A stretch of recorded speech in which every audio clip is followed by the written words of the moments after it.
Are you referring to the hospital, how they've characterized the hospital? What are we referring to? Because this war is sure. very much a propaganda war. Right. So first of all, this whole thing about we cannot confirm or deny, we're getting lots of that.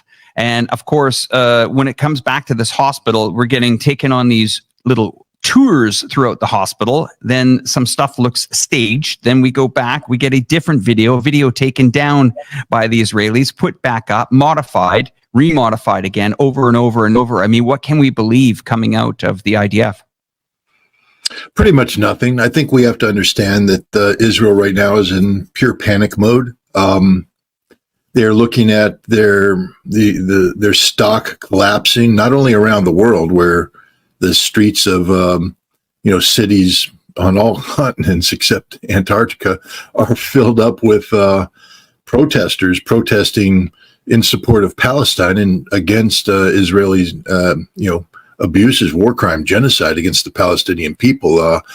What Israel is doing is indefensible. I think people could articulate a case, even though legally it's not a sound case, but that, Hamas attacked Israel. I say Hamas attacked Israel. On October 7th, I characterized what Hamas did as the greatest military raid in this century. And it was a military raid. If you read what makes up a military raid, how this was executed, this was a military raid. It had tragic consequences for hundreds of people. I'm not denying that. I'm not trying to brush that under the carpet. War is hell. But this was a war. This was a military raid against a military enemy. Israel was defeated. They got slapped around and then suckered into a trap. And they're in Gaza right now, stuck in Gaza. They haven't made any meaningful advances in the last couple of days. Their troops are taking increasing heavy casualties. They've had to stop the sale of their old Merkava 3 tanks because they now have to take these tanks and turn them into reserve armor battalions to make up for the tank losses they've suffered in Gaza and in the north against Hezbollah. The government was on verge of collapse prior to this war. Now it's literally on life support.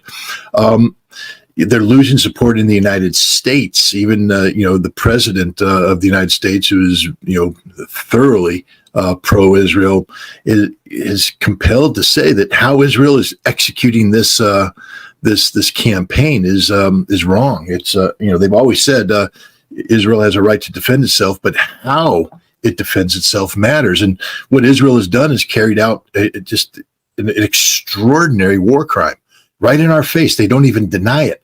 They bomb refugee camps in violation of international law. They subject the Palestinian people to collective punishment in violation of international law. They attack hospitals in violation of American or international law and American law.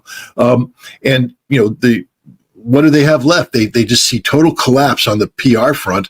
So they're carrying out a very crude campaign. And it's so crude, they're just making it up as they go along.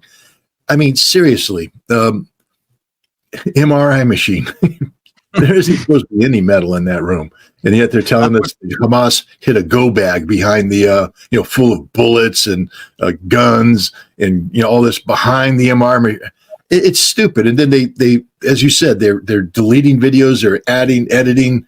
You can't believe anything Israel says. Look, I'm not saying that everything they say is a lie. I'm sure infused throughout their message are, going to be points of fact. The best lie is one that's told, on the basis of some truth, but they're not even telling good lies. This is crude, pure, propaganda. And then they fall back on what they always fall back on the moment you call them out on their lies.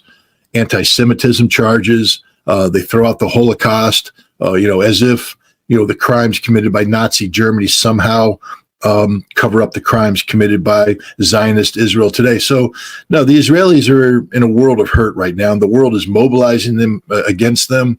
I think everybody should take a look at what's happening in China right now with these the Arab countries and the Islamic Council coming to China and making that their first stop on a global tour to solve the Gaza problem. Israel's in a lot of trouble. They've made a strategic error in overreacting to what happened on October 7th, and they've lost the world. And I believe that if they can't change this trajectory, it's possible, we are going to see a world that whatever Israel will be in the future won't be what it is today. This is the end of what I believe is the political Zionist Israeli experiment. I'm not calling for the end of Israel. Please, people, don't accuse me of that. I believe Israel has a right to exist. I think Israel, if you take a look at the Oslo I and Oslo II accords that were agreed upon by Yitzhak Rabin, Yasser Arafat, they defined Israel, with the 1967 borders. I'm sure there's people out there who say that's not right. It should be 48. Not my problem. What I can say is there seems to be an international consensus that the 67 borders represent both a fair, breakout of geography for Israel and a Palestinian state. I think that's the direction we're heading. I believe that's the Israel that should be allowed to exist, but not this political Zionist Israel, this Eretz Israel, this greater Israel defined by the Bible. And if you look at the map, it's ridiculous. And I in the United States, we have people condemning Hamas. And again, Hamas is not above condemnation. Of course, anybody can be condemned, and Hamas used to be a terrorist organization. Some people articulate that they are today. They talk about Hamas's charter, from the river to the sea. And the implication there, of course, is that Israel the land will be cleansed of Israelis. But people remember, Hamas came up in the 1980s, early 1990s. There was another charter that was promulgated in the 1950s. It was the Likud charter. The Likud party of Israel, from the river to the sea. The Likud invented this chant, and they're the ones actively implementing it right now. They're the ones who are articulating a case that all Palestinians should be removed from Eretz Israel. They are the threat to international peace and security, and I think that's what we're looking at right now, is that the world, the script has been flipped on Israel, and they're very much on the defensive. And therefore, everything you see being put out there by the Israeli Defense Force, by the Israeli government, must be recognized as propaganda of the sloppiest kind, because it's desperate propaganda, because they are on the defensive and they are desperately trying to regain public trust. But you can't regain public trust when everybody just has to turn on the TV and see what's happening. That comment that you just made, that they have lost the world, is very accurate for what's going on in today's geopolitical climate.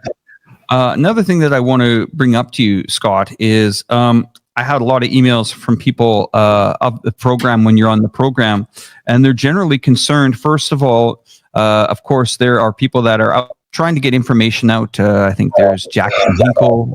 He's getting information out, but there's generally people concerned about your safety, since you are a voice of reason in this community, and we all that have channels greatly appreciate your contribution to coming on and talking to our audiences. Can we talk about the silencing of voices? We see that they tried to do it this weekend with Elon Musk, and last weekend with Elon Musk, by telling him categorically that all these advertisers are moving away from X.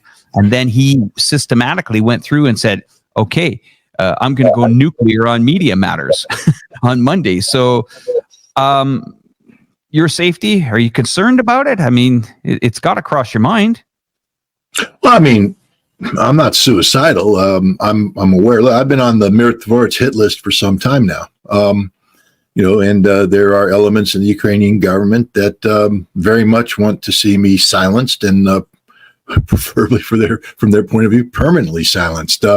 So yeah, you got to pay attention. We have some nut jobs living just down the road from me. They have a camp which is, they have a park called Heroes Park, where Stepan Bandera's statue and other statues of these wonderful Ukrainian nationalist murder Nazi sympathizers are worshipped by a very politically active Ukrainian American community.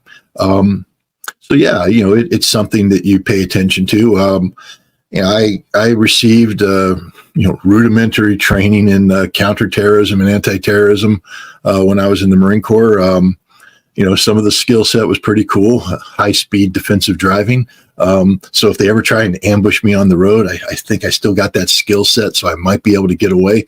Other stuff, I mean, look, if they want to kill you, they're going to kill you.